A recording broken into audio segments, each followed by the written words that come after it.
I'm delighted to be joined by Ballybay footballer Paul Finlay. Year's AIB Camogie All-Ireland Club Championships and AIB GA All-Ireland Club Championships. This season, AIB will honour #the toughest players, those who persevere no matter the challenge ahead, giving their all for their club and community year after year. AIB is celebrating its 10th year as proud sponsors of the AIB Camogie All-Ireland Club Championships and their 32nd year supporting the AIB GA All-Ireland Club Championships. Paul, delighted to have you on. What's the season been like for you? The season has been good. Obviously, landing our county championship back in Monaghan is the pinnacle in Monaghan. We've had a few tough defeats over the last number of years, and to finally get over the line this year was hugely rewarding and a huge sense of relief, I suppose, for everything that the team and squad have put into the last few years. So yeah, it's been really positive and one that we can savour. And for long spells, it felt like maybe you'll never get over the line against Scottstown, who, along with Clontibbert, have collected most of the titles in recent years. Yeah, I think that's down to the quality of the Scottstown team over the last number of years. They have some outstanding players in their locker. Along with that, some of the lesser known players have also been able to play huge roles within their team over the last number of years, and that's just something that they've been able to get the better of, both us and probably most other teams in Monaghan over the last number of years. So credit to them, but I suppose we kept at it, kept coming back and kept knocking on the door, and showed great resilience to maybe keep coming back and kept working away at. Maybe you learn more from maybe defeats than you do in victories, and maybe that's what we focused on over the last couple of seasons. And finally, we were able to deliver the performance that we needed to get over the line, and it was great. So, just in terms of the last few minutes of the game and the fact that you hadn't won a title in 10 years, what was it like when it's just coming down to the end of the game and then that final whistle goes? Yeah, well, it's difficult. County finals aren't easy won, no matter who they're against or at what level. So you have to always expect that a team is going to. We were in a very commanding position in the game. Maybe midway through the second half, and Scottstown, being the champions that they are, threw everything at us. They got a goal, and that just changed the momentum of the game, and that left us under a lot of pressure coming into the final stages. So it was really all backs to the wall coming into the last 5 minutes, and possession was key, and trying to hold on to possession, especially with Scottstown putting on a huge press. But we dealt with that. We dealt with it really. There was a couple of moments where it was a little bit risky, but I think in the main, Ballybay, where we deserved a win. We held out, and but yeah, the final moments, when that final whistle goes, it's just emotion, and the supporters coming onto the pitch, embracing, your fellow teammates and the people coming on, and it's hard to beat. There's a huge sense of relief, from everything that you put in. You've built up a little bit of put a little bit of pressure on ourselves, maybe just wanting to get over the line so badly. So just that release came, and it took a little while to settle in, but it was a great feeling. Yeah, and this photo seems fairly special as well. Every senior championship winning captain, Paddy McCartney, Sean McCartney, Jim O'Hanlon, Owen McCartney, Paul Finlay, yourself obviously, and John Joe McCartney as well. That must be a very special photo, and delighted to have that. Yeah, that's one that's been well publicised now, I suppose, since the final, and it's a special photo, and it's a special moment for the club to be able to have all of our senior winning captains on the pitch there in a couple of weeks back. So that's something that you would even dream of getting, and it's one of those moments in time that I suppose we'll cherish as the years go on. It's certainly one that I'll try and pick up and have for my own mantelpiece, and it's just great for the club. We're a small enough club, we're a very proud club, and huge tradition, and we always like to think of and look back at the days of the teams of the 50s and 60s and thereafter. And yeah, it's great whoever come up with the idea or thought that was possible on the day of fair play, and it's definitely one that we'll enjoy. And Crossmaglen up next in the athletics ground.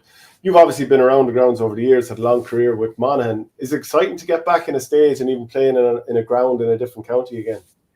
Yeah, it is exciting. I have to say, it's definitely when you know that you're going to training with something with purpose on the 1st of November, you know that there's something decent going on. And to have the chance to play in an Ulster Club Championship certainly does get the juices flowing, shall we say again. So it's a game that Ballybay can go into with just you're looking to deliver a performance. It's really getting back to that county final level and that championship level that we were at, plus some more you're looking for. And we've got a couple of good training sessions in since the final, and that's the plan. We go in there trying to deliver as best we can, and try and enjoy ourselves. It's a great position to be in. We need to just put our best foot forward. It's against Crossmaglen, who need no introduction from me. And we're well aware of the tradition and the history that they possess, and the skill level that they have within their squad as well. Is unbelievable. So that's something that we have to try and contend with. But we're willing to give it a good go, and we're looking forward to it. Yeah, it could be a busy day for the Wileys with the likes of Rian O'Neill around, young McConville. There's some serious forward power there. Serious forward power, yeah. There's no doubt about it.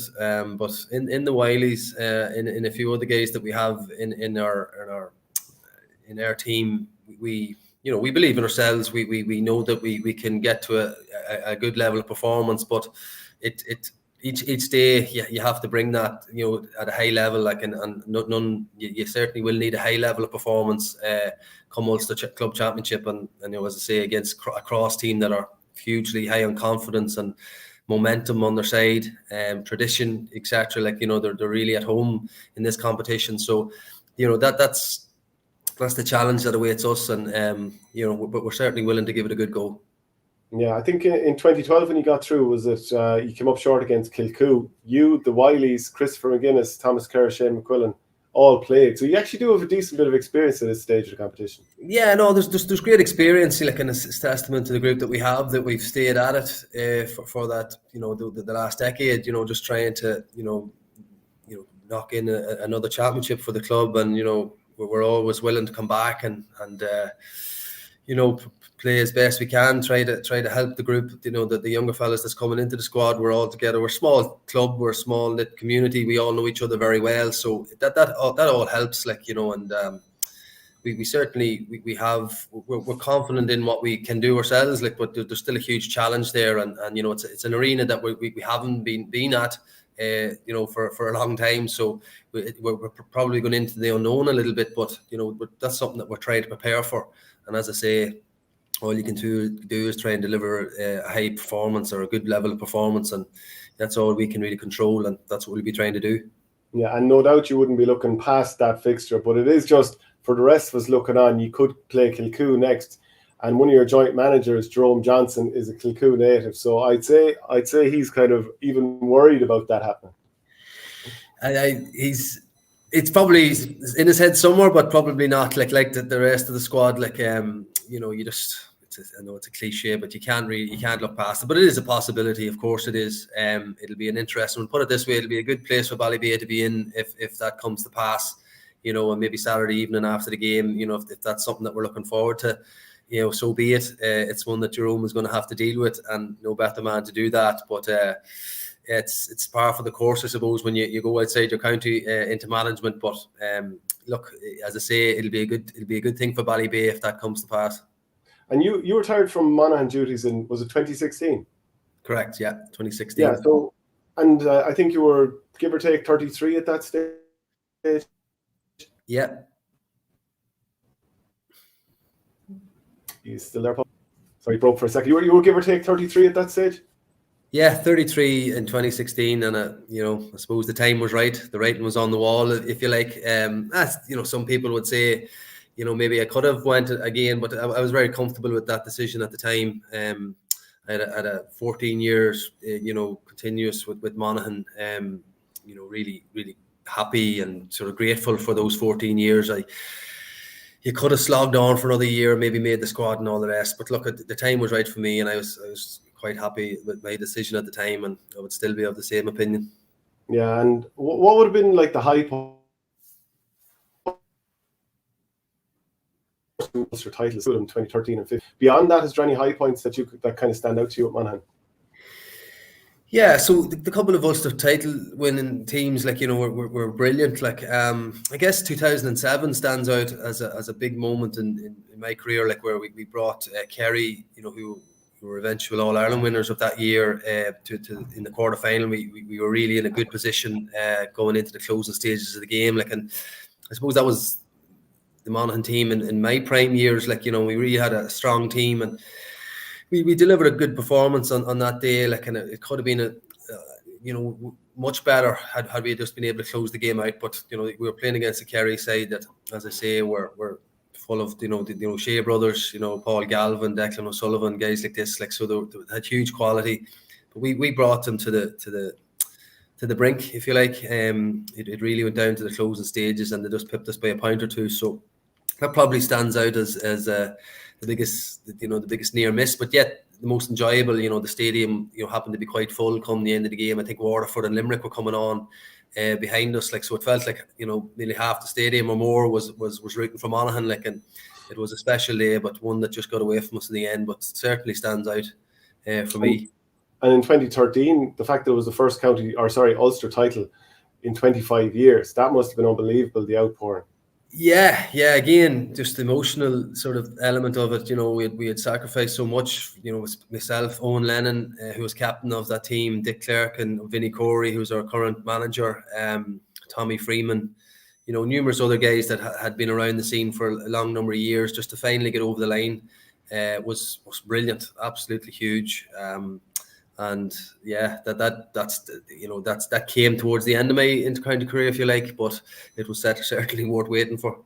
Yeah, and I suppose then the fact that Vinnie Corey is now in, what were your thoughts on that? Because I think you had said, I suppose earlier in the year, or when Banty was leaving, that we needed younger voices in there. So you've certainly got that with Vinnie Corey.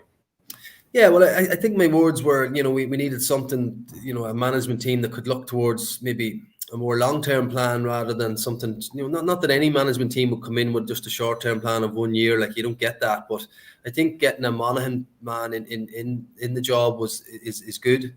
I know in Vinnie, you know, I would have always had Vinnie down to be a future Monaghan manager, even back when I was playing with him. Like, he just has that aura, he has that sort of respect from the players, and he's a brilliant football person. He's a brilliant football brain. Like, you know, he's the type of guy that when he talks, everybody listens. And that's the way he was back when I was playing. And I have a huge respect for him. And I think Monaghan have landed on a good man for the job.